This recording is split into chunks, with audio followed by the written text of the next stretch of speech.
السلام علیکم ورحمۃ اللہ وبرکاتہ۔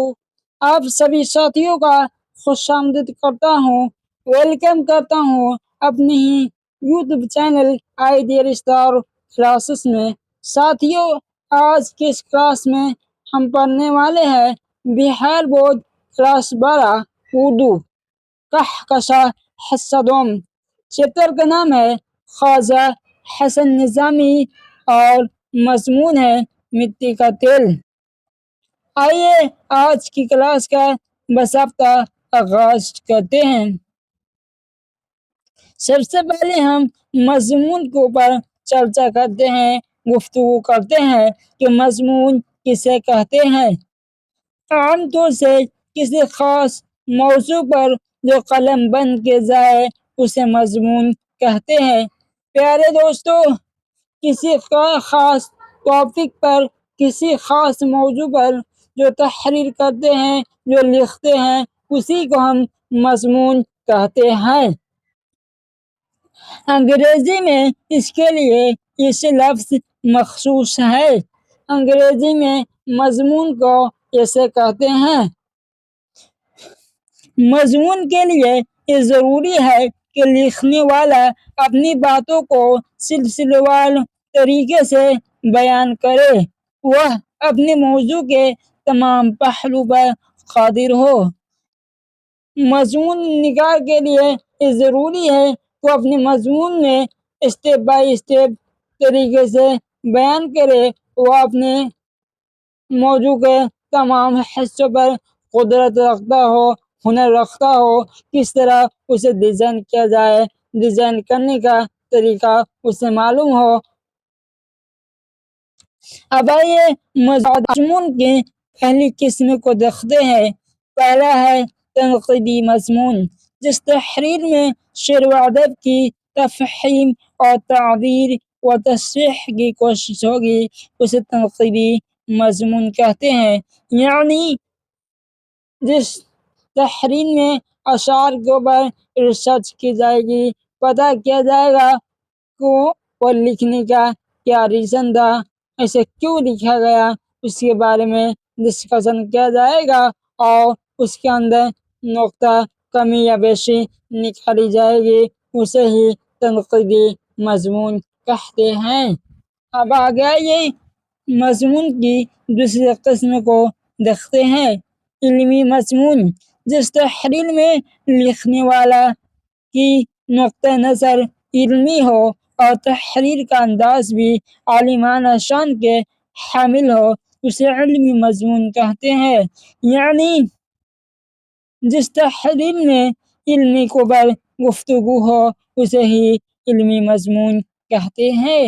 جس مضمون میں، جس تحریر میں شعر و ادب کے بارے میں ریسرچ کیا جائے، پتہ کیا جائے، اس کی کمی و بیشی کو تولا جائے، ماپا جائے، اسی کو ہم تنقیدی مضمون کہتے ہیں۔ اب آگے آئیے ظریفانہ مضمون۔ جس مضمون میں لکھنے والا ظریفانہ رخ اختیار کرے اسے ظریفانہ مضمون کہتے ہیں۔ اب آئیے انشائیہ کو دیکھتے ہیں۔ جس تحریر کا انداز ذاتی یا نجی ہو اور بیان کی شگفتگی بھی قائم رہے اسے انشائیہ کہتے ہیں۔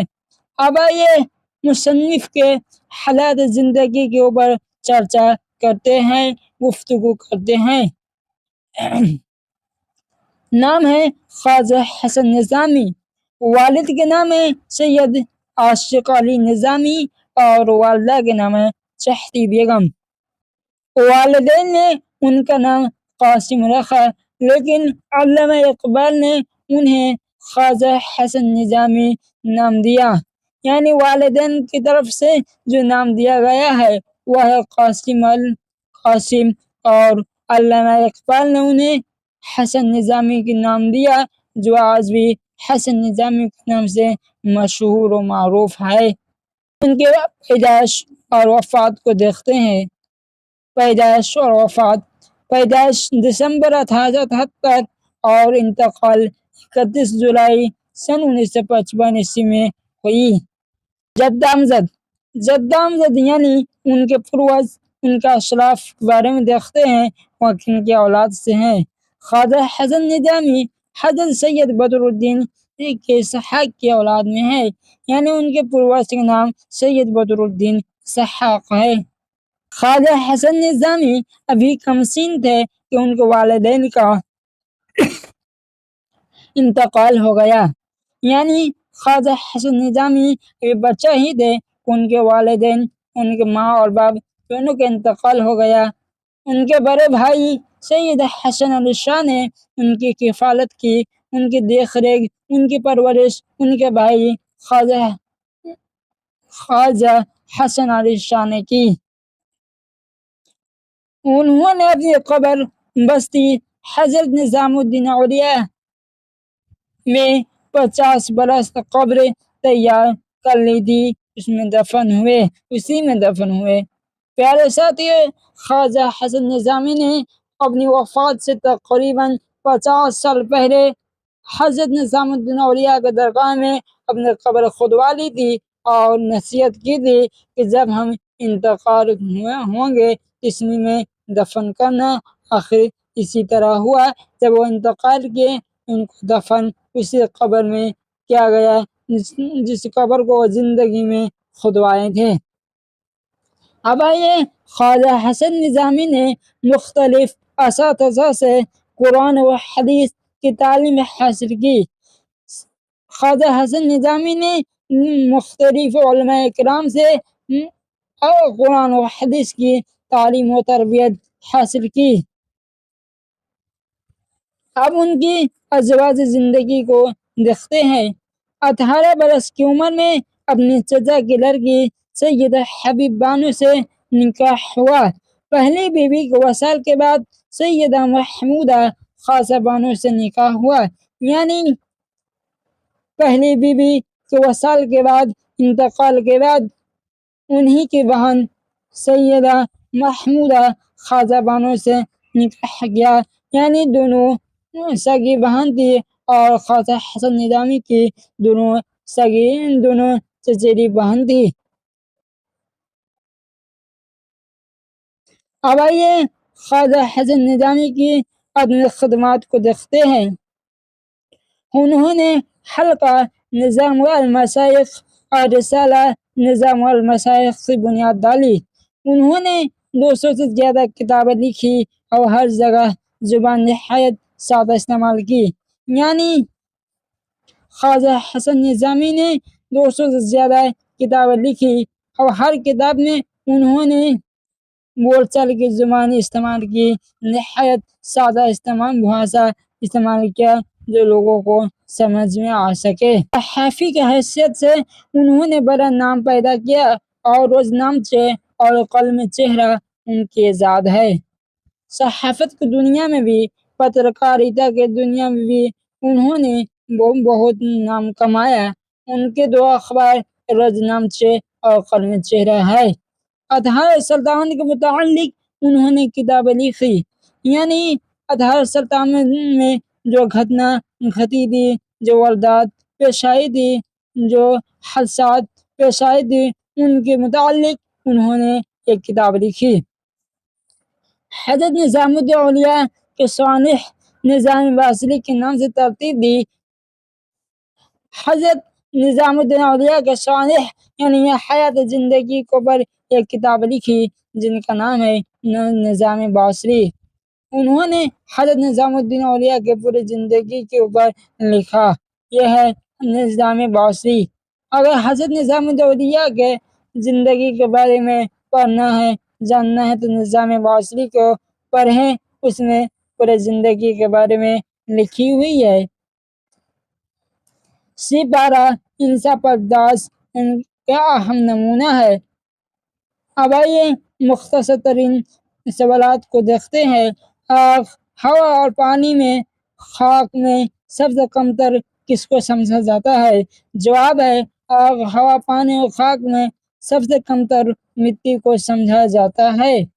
آپ کا اگلا سوال ہے، مٹی کے ساتھ دنیا کیا کیا سلوک کرتی ہے؟ مٹی کے ساتھ دنیا بہت ہی برا سلوک کرتی ہے، اپنے پاؤں تلے لوندتی ہے۔ سوال ہے چمیلی موتیا کے تیل سے اہم مٹی کا تیل ہے کیسے؟ مٹی جواب ہے مٹی کا تیل کی خوبی اور افادیت اس قدر ہے کہ چمیلی موتیا کے تیل کی خوشبو بھی اس کا مقابلہ نہیں کر سکتی، یعنی ان کی خاصیت، ان کی افادیت کی بنا پر چمیلی اور موتیا کے تیل بھی مٹی کا تیل کا مقابلہ نہیں کر سکتی۔ سوال ہے مٹی کا تیل دیکھ کر لوگ ناک منہ کیوں چڑھاتے ہیں؟ جواب ہے مٹی کے تیل کے بدبو کی وجہ سے لوگ ناک منہ چڑھاتے ہیں۔ سوال ہے مٹی کا تیل تمام تیل سے کیوں بڑھ چڑھ کر ہے؟ جواب مٹی کا تیل کے دم سے ساری دنیا اجالا ہے، اس لیے بڑھ چڑھ کر ہے۔ سوال ہے مٹی کا تیل بالکل بے خرچ اور بے تعلق ہے کیسے؟ جواب ہے مٹی کا تیل بے خرچ اور بے تعلق اس طرح ہے کہ روشنی میں دنیا کیا کر رہی ہے اس کو کوئی فرق نہیں، وہ چاہے وہ اچھا کام ہو یا برا، یا عبادت ہو یا چوری یا زناکاری ہو یا بدکاری، اس کو مٹی کا تیل کو کوئی لینا دینا نہیں ہے۔ مٹی کے بیچارگی اور ذلت پر کیوں ترس آتا ہے؟ جواب مٹی کے بیچارگی اور ذلت پر اس طرح ترس آتا ہے کہ لوگ پاؤں تلے رونگتے ہیں، جس کی وجہ سے ترس آتا ہے۔ سوال ہے مٹی کے تہ میں کون کون سی خزانہ قدرت نے چھپا رکھا ہے؟ جواب ہے مٹی کے تہ میں قیمتی معدنیات قدرت نے چھپا رکھا ہے۔ سوال ہے راک فیلر کون تھا اور دولت مند کیسے بنا؟ جواب ہے امریکہ کا شہری تھا، تیل کی تجارت کی وجہ سے دولت مند بنا۔ پیارے ساتھیو، امید کرتا ہوں آپ لوگوں کو یہ کلاس اچھی لگی تو ہمارے چینل کو ضرور سبسکرائب کیجیے گا۔ آپ اس موضوع کا اگلا ویڈیو میں آپ دیکھتے کریں گے۔ ہم اسے اجازت دیجیے۔ السلام علیکم ورحمۃ اللہ وبرکاتہ۔